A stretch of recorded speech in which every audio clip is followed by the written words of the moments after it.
You're watching and listening to the Electronic Intifada live stream. I'm Ali Abu Ni'mah, here with my colleague Nora Barrows-Friedman. And as we've just been hearing, Israel launched intensive attacks on Gaza early Tuesday, killing more than 500 Palestinians and injuring hundreds more as of this morning.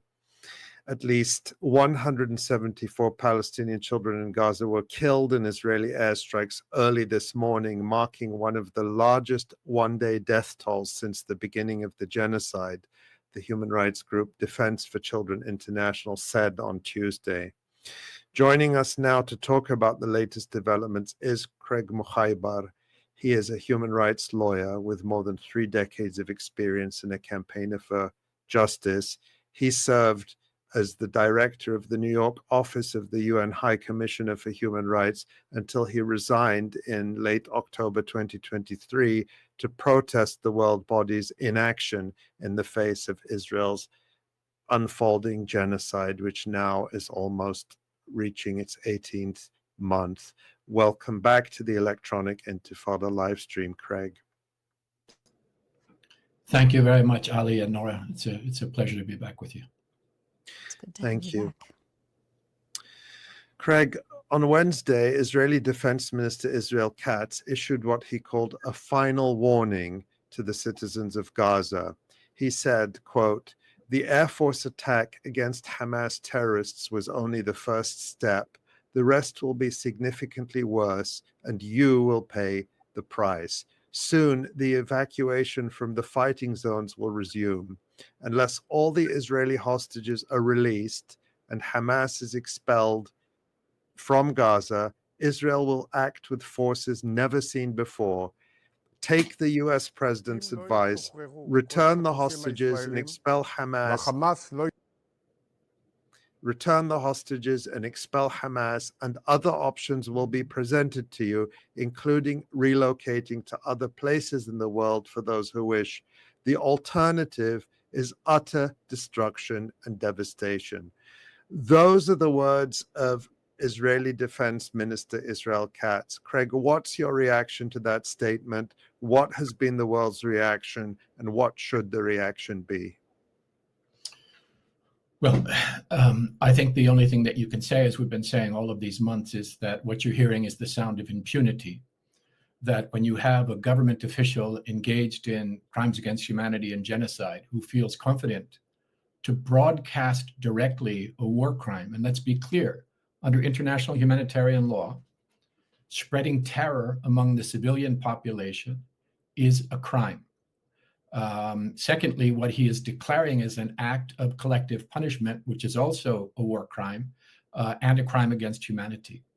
So what we should first recognize is that what he's doing here is he's contributing to the cases before the International Criminal Court, the International Court of Justice, and hopefully someday cases through universal jurisdiction in the courts of others. He is committing crimes in public because the West, beginning with the United States, has guaranteed Israeli impunity. That can only be described as a Nazi-like statement. People are always very careful about the rhetoric that they use, but the last time we heard these kinds of direct threats of crimes against humanity against a civilian population was during World War II. And listen carefully to what he said. He was very explicit in not directing his statement to Hamas or to any armed resistance. He said that he was explicitly addressing the residents of Gaza, the civilian population. He's threatening them with, quote, total ruin, harsher attacks than they have already experienced, which have already broken the records for attacks on civilians and civilian infrastructure. And he said, you know, this is you, the residents, will bear the full cost of this. Needless to say, he threatened forced displacement and ethnic cleansing, which are also war crimes and crimes against humanity. And he said, even if they comply, they would face ethnic cleansing from Gaza. So this is a criminal act, promising further criminal acts in full public view because of the degree of impunity that has guaranteed. I am sure that those involved in the cases in the international tribunals are taking note of this additional crime being perpetrated. And hopefully we will see the day when these horrific human rights violators and, let's say it, Nazis will face the accountability that they deserve. Craig, just to follow up on that, I mean, the International Criminal Court in The Hague has indicted Benjamin Netanyahu and Yoav Gallant, who was Israel Katz's predecessor as defense minister, and Gallant was defense minister during most of the genocide to date. Excuse me. Those arrest warrants don't seem to have deterred Netanyahu from escalating this genocide, hasn't deterred Israel Katz. I mean, is there any point to it? I mean, I know what you're going to answer, but I'm just expressing my own sense of exasperation that nothing seems to be able to stop them. Well, it's clear they're not afraid. As I said, that's the sound of impunity that we're hearing. And they are confident that that impunity, guaranteed by the government of the United States of America and the taxpayers of the United States of America, will continue. But I think that there is hope that they will begin to feel an impact. And remember, these are two indictments, two arrest warrants issued by the International Criminal Court with the promise of others to come.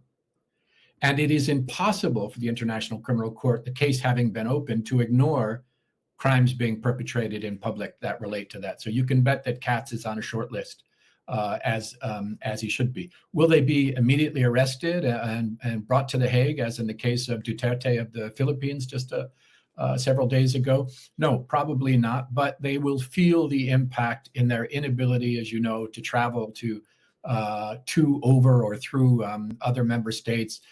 And I believe the time will come when we will get our hands on at least some of these perpetrators. In the meantime, the historic record is being built. The case for accountability is growing, and little by little, and piece by piece, we're chipping away at the wall of impunity that Israel has enjoyed for all of these years. So, justice in the international sense grinds on too slowly.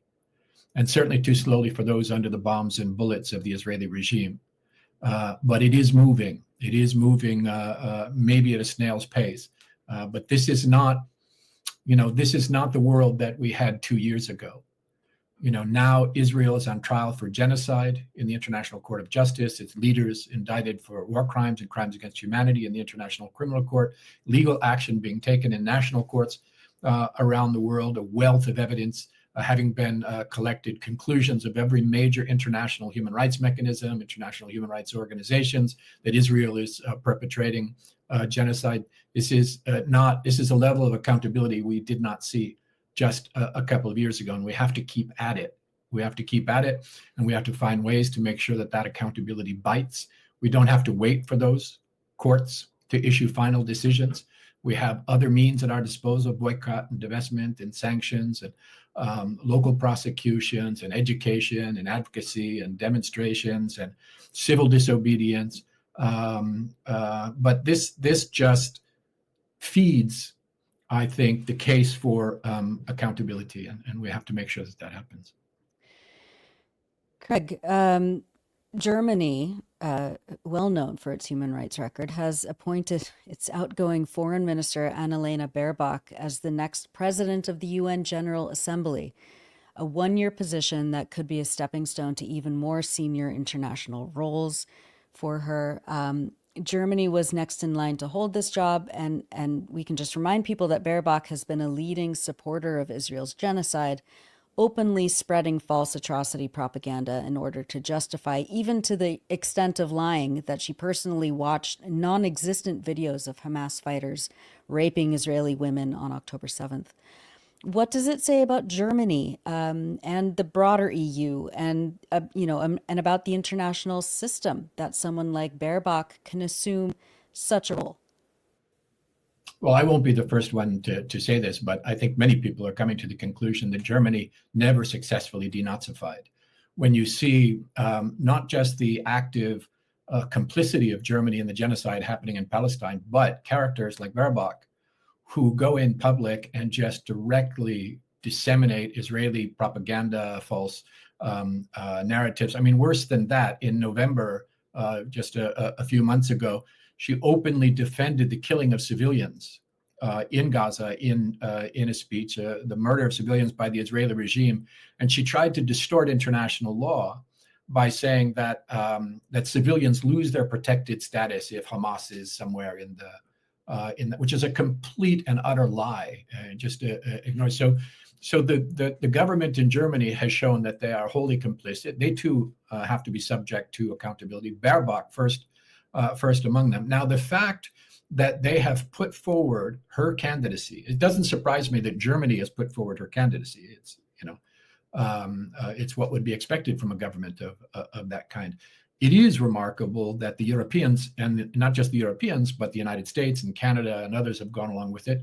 They are part of a regional grouping. I've written about this group called 𝐓𝐡𝐞 in foreign policy and in focus. This is the Western European and other group. It is a group that includes not just, it's the only so-called regional group in the UN that is not regional. It is a white group, while the others are all regional, Africa and Asia and so on. And this group includes not just Europe, but Western Europe, but it also includes the United States and Canada and Australia and New Zealand and Israel. And it included for a time apartheid South Africa, because it is a white group. That's what 𝐓𝐴G is all about. And the way that these seats in the UN General Assembly and other intergovernmental bodies work is that they rotate through the regional groups, and basically they are usually not challenged because everybody gets a turn. That's the way that works. But 𝐓𝐴G could have chosen somebody other than Germany. The argument that it's their turn has been used over and over again to justify horrific elections, but the member states don't have to accept this. And I think that it's really important that a movement to show that there is a cost to the credibility of the General Assembly and the broader UN, if in the midst of a genocide, they actually elect a president of the General Assembly, the most democratic body in the UN because every state gets a vote, while she is complicit in the perpetration of a genocide.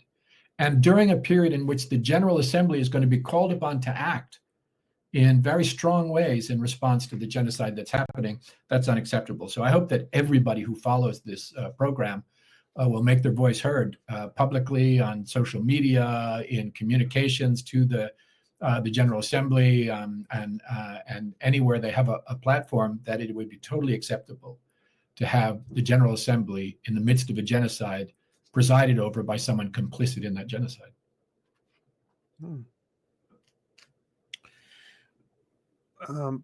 Craig, this week you wrote on Twitter, X, in the face of an ongoing genocide in Palestine, the Trump administration is blocking action in the Security Council, smearing the UN Human Rights Council, threatening the International Criminal Court, attacking the International Court of Justice, slandering UN special rapporteurs, and criminalizing dissent at home, even as it ignores the orders of its own courts. You called the United States the #1 threat to the international rule of law today, and said that the global community of states must come together to oppose this. You just said that earlier that you see more accountability than 2 years ago, but do you see it happening to the extent it should? Where do you see action taking place, and where do you see governments failing in their responsibilities? In particular, talk about the other members of the UN Security Council and what they are doing and what you think they could or should be doing. Well, I think the response of the collective 193 states around the world has been wholly deficient. But I think you have to sort of break it up into pieces. There's a group of states, the United States, the United Kingdom, Germany, some other Western states, who have actually joined Israel in actively perpetrating the genocide. That's one group. So these are the direct perpetrators in legal terms. Then you have a bunch of principally Western states who chose complicity in the genocide, but do it through supplying fuel or spare parts or diplomatic cover or other necessities for the continuation of the genocide, not quite at the level of what the US and Germany and the UK are doing, but nevertheless in breach of their international legal obligations. You put those states together, which is basically the collective West, those two groups there, and you see that they have completely not just abandoned international law, but are working to oppose international law on behalf of one oppressive foreign regime in the Middle East. That's historically remarkable. Then you have a large number of states from all regions who have chosen basically to remain silent and passive. And that too is a breach of their international legal obligations, because the obligations they have, for example, to stop genocide or to enforce international humanitarian law, those are not passive obligations. They include an affirmative obligation to ensure respect, to take action within all of their areas of influence to make these violations stop. They're not doing that. They're not actively participating in the way that many Western states are. They're not directly perpetrating in the way the US is, but they're not doing anything to stop it. And that is a breach of their obligations. And these groups get smaller as you go along. There's a fourth group of states that have opposed the Israeli regime in public statements. They've taken diplomatic action, either in the way that they vote in the Security Council or bilaterally. They've taken diplomatic action in the General Assembly by voting in ways that oppose the genocide in the Israeli regime, or they've joined cases against the perpetrators in the International Court of Justice and the International Criminal Court. They have a plausible argument that they are not in direct breach of their obligations. But there is only one group, and sadly the smallest group of all, that have actually taken concrete steps to actively meet their obligations under international law, to stop the genocide, to disarm the regime, to meet their obligations under international law. Foremost among these have been South Africa, which brought Israel to trial for genocide in the ICJ. And I have said arguably Hezbollah, because they have engaged Israeli forces militarily, initially in territory that was illegally occupied by Israel in the Sheva farms in South Lebanon, to draw Israeli military assets away from the genocide.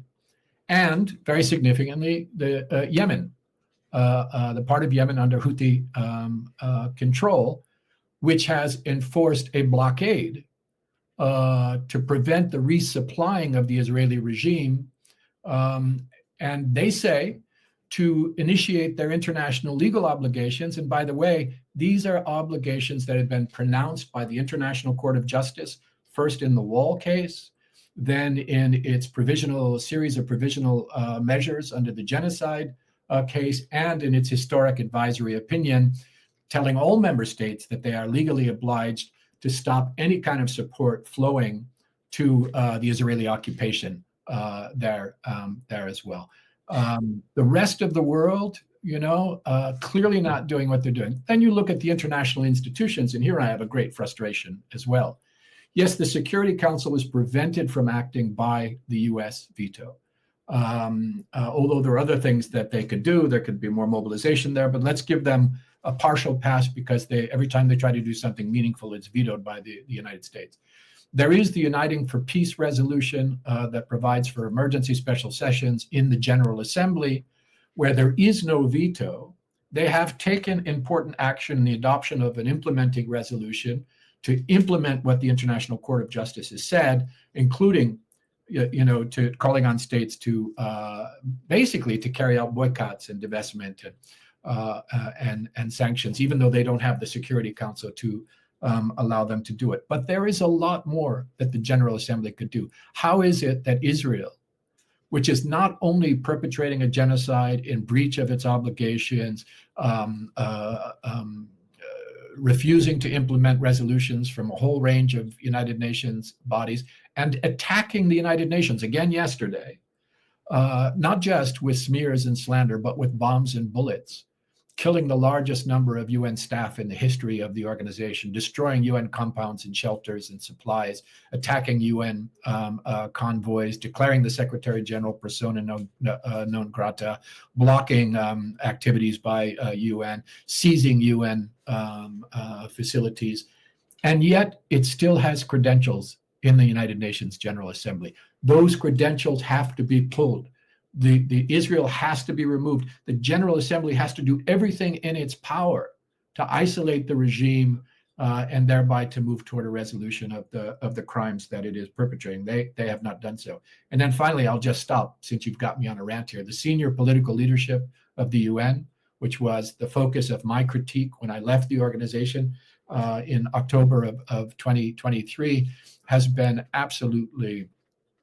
absolutely abdicated its responsibilities under their mandates and under the norms and standards of the organization as defined in human rights treaties and other instruments. And they continue to play this game where they talk about both sides, some amorphous two-state solution in the future, humanitarian aid. They use conflict language in the way they address the situation, never talking about criminal accountability for the perpetrators in Israel, never talking about the root causes of settler colonialism, ethno-nationalism, supremacist ideologies, alien domination, inequality, the continuing occupation, and the genocide. A word that none of them have dared to even utter all these months into the genocide in Palestine. I want to follow up on a couple of things, Craig. First of all, to second your condemnation of the UN senior leadership, particularly Antonio Guterres, the Secretary General, it's notable that even France condemned Israel's barbaric airstrikes on Tuesday. Even the EU condemned them. But Antonio Guterres did not condemn them. What he said, quote, "I am outraged by the airstrikes in Gaza." He didn't use the word condemn. Outrage sounds strong, but we know that these words are chosen carefully. He did condemn the attack I'm looking at his Twitter feed now. 4 hours ago, he said, "I strongly condemn Tuesday's attack targeting a convoy carrying President Hassan Sheikh Mohammed of Somalia, which resulted in casualties." So he knows the word exists. And yesterday he said, "I'm horrified by the death and critical injuries of UN ops colleagues when their compound was struck in Gaza today. I condemn all attacks against UN personnel and call for a full investigation." So the only attacks he won't condemn are those that target Palestinians, including hundreds of Palestinian children who've been murdered. So I just wanted to note that. And I have something else, but go ahead and comment. Yeah, I think his words are carefully selected, and the words of his spokespersons are carefully selected to avoid, and this was the trepidatious approach that I condemned in my letter and in my early appearances around this issue. He doesn't want to do anything that might upset the Americans or the Israelis or the Germans or the Brits. And so he will use every adjective to describe how horrific Hamas is and condemn them directly. He will use every adjective to describe if he's talking about the Sudan or any other situation. And if he uses the word condemnation, listen carefully, in the rare cases where he uses it, or a spokesperson uses it, because I think he never does, they will say he condemns the deaths of those people. He won't condemn their murder, but he will condemn the fact that they died. Or he and his spokespersons will use generalization. So if they're pressed on it, they'll say the Secretary General condemns all violations of international law, right? By all parties in all situations. Well, congratulations. But you're not condemning this one. And he always sticks to the safe language that I was describing before. And frankly, so does the High Commissioner for Human Rights, which is really remarkable because the High Commissioner for Human Rights has more political space than even the Secretary General because of the mandate that the High Commissioner is given on human rights questions. So the senior political leadership of the UN is not going to be reflected upon positively in history in terms of the way they reacted to this genocide. Before we even talk about, as we have before, Ali, these special advisor offices of the Secretary General on prevention of genocide, on sexual violence, on children in armed conflict, all of which have their words very carefully screened to preserve the Israel exception to international law.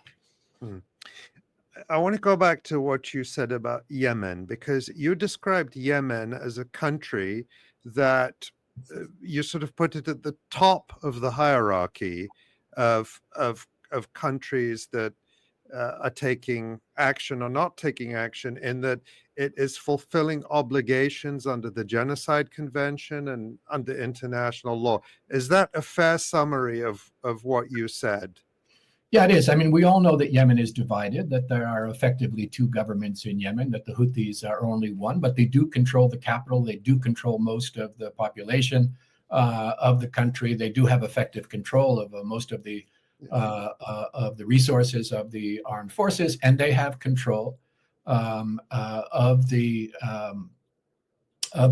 entry to the Red Sea.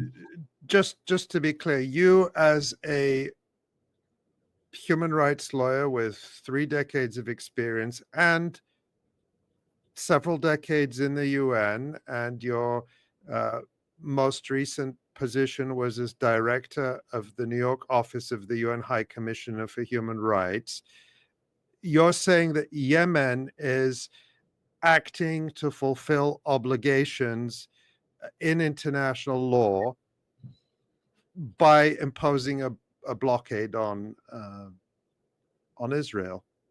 I am saying that. And of course, it's not a clear case because you have a disputed government. In fact, the Houthis are not recognized by the United Nations as the government, but they have been very clear, and they have demonstrated that the purpose of the blockade that they're imposing, first of all, is only directed at supplying the Israeli regime in the perpetration of its genocide and its siege in Palestine.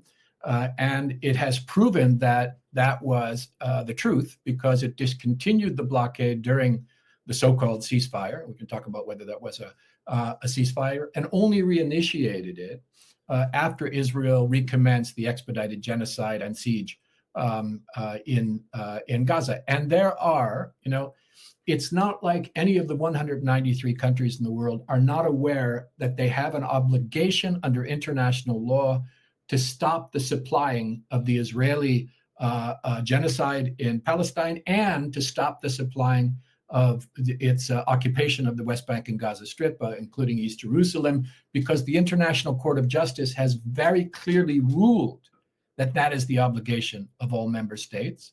And the General Assembly has adopted an implementing resolution just to make it perfectly clear that that is the responsibility of all member states. And some member states have explicitly accepted that, especially the Hague group of 9 states that have said, have committed to some specific acts to make sure that they no supplies run through their ports and get to Israel. And that is what Houthi Yemen has been doing. And what they are doing is, the U.S. says the reason it's attacking the Houthis is to protect commerce.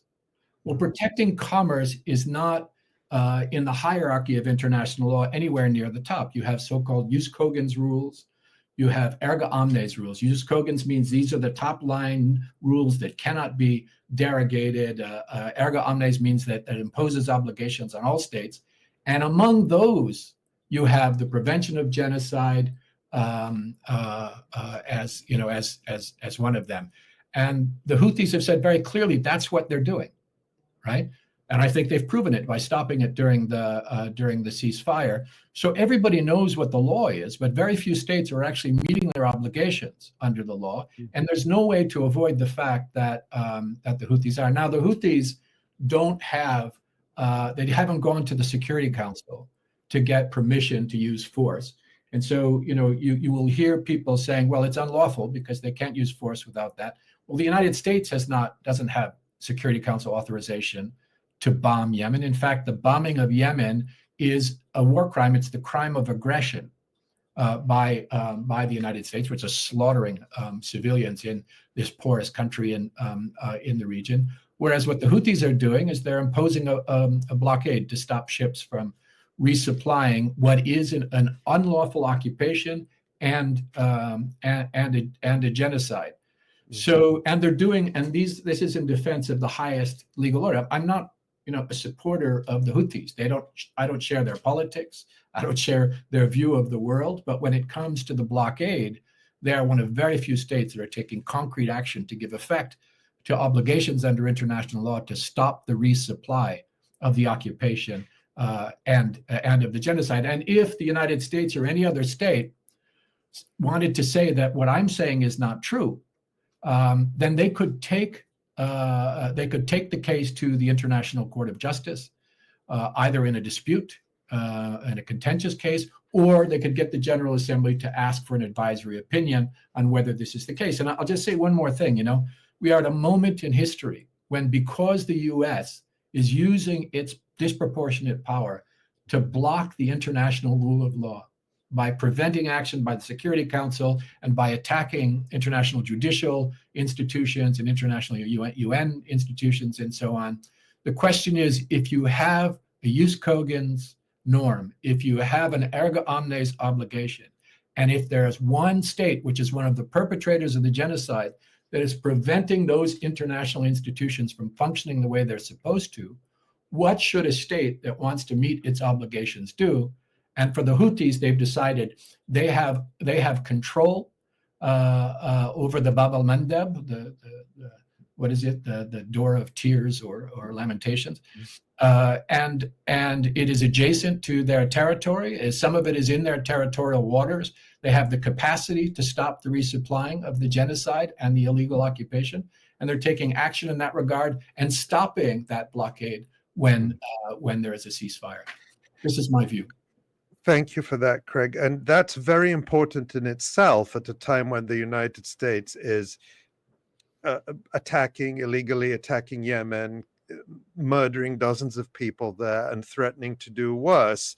And I think you've put forward a view that is important for people to hear.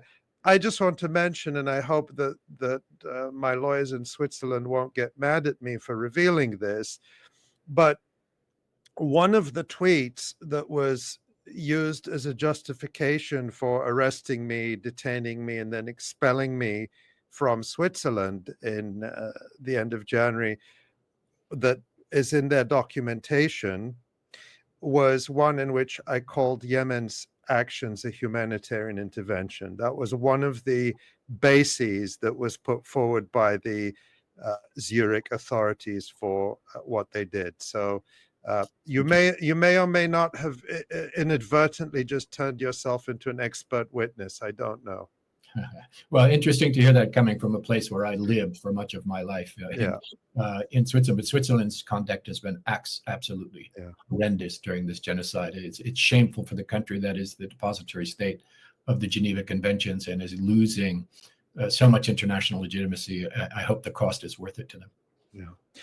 Well, Craig, I want to thank you so much. You always provide such important insight and knowledge, and we sometimes wait too long before having you back, but I hope we will have you back soon. Obviously, we hope this utter horror will end, but the search for justice and an end to impunity will go on for a long time, and your guidance, your thoughts, your analysis are incredibly valuable for all of us, and they keep our spirits up. Just you focusing on the law and how it can be a tool for justice even in these moments of despair is something we greatly appreciate. So thank you so much, Craig, and please come back soon. My honor. Thank you, Ali. Thank you, Nora. Thank you so much, Craig.